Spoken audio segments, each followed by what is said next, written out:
राधे राधे दोस्तों, मैं हूं डॉली शर्मा। डॉली शर्मा की रसोई एंड दुनिया में आपका बहुत बहुत स्वागत है।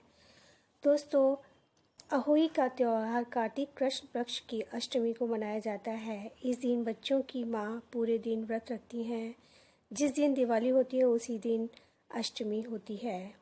इस दिन सायंकाल तारे निकलने के बाद दीवार पर अहोई बनाकर उसकी पूजा करें। व्रत रखने वाली माताएं कहानी सुने। कहानी सुनने के समय एक पटरे पर एक जल से भरा हुआ लोटा रख लें। आज मैं आपको अहोई माता की कहानी सुनाने जा रही हूँ, जो इस प्रकार है। बोलो अहोई माता की जय।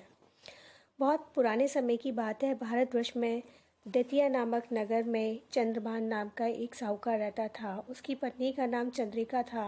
वह बहुत ही गुणवान, रूपवती, चरित्रवान और पतिव्रता थी। उसके कई पुत्र और पुत्रियां हुई, परंतु वे सबकी सब छोटी उम्र में यमलोक को चले गए। संतान के इस प्रकार मर जाने से वे दोनों बहुत दुखी रहते थे। वे पति पत्नी मन ही मन सोचा करते थे कि हमारे मरने के बाद इस वैभव का कौन अधिकारी होगा। एक दिन उन दोनों ने निश्चय किया कि सब धन दौलत को त्याग कर जंगल में निवास किया जाए। ऐसा निश्चय कर दूसरे दिन ही दोनों सब घर आदि भगवान के भरोसे छोड़कर जंगल को चल दिए। चलते चलते जब दोनों थक गए तब बैठ जाते, फिर चलने लगते। इस प्रकार चलकर वे दोनों बद्रिकाश्रम के समीप एक शीतल कुंड के पास पहुंचे।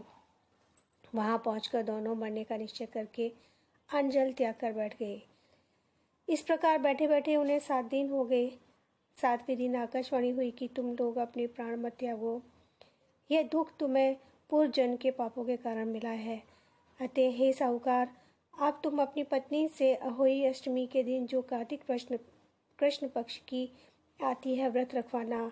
इस व्रत के प्रभाव से अहोई नाम की देवी प्रसन्न होगी और तुम्हारे पास आएंगी।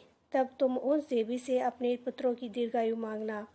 व्रत के दिन रात्रि को तुम राधा कुंड में स्नान करना। कार्तिक कृष्ण पक्ष की अष्टमी आने पर चंद्रिका ने बड़ी ही श्रद्धा से अहोई देवी का व्रत धारण किया और रात्रि को साहूकार राधा कुंड में स्नान करने गया।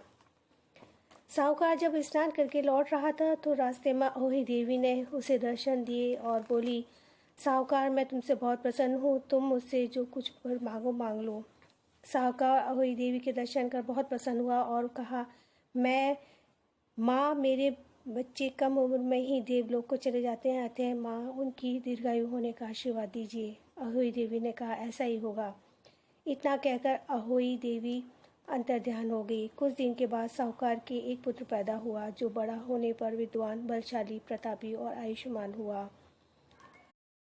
इस प्रकार इस कहानी को जो कोई सुनता है, सुनाता है, उसे संतान सुख की प्राप्ति होती है। बोलो अहोई माता की जय।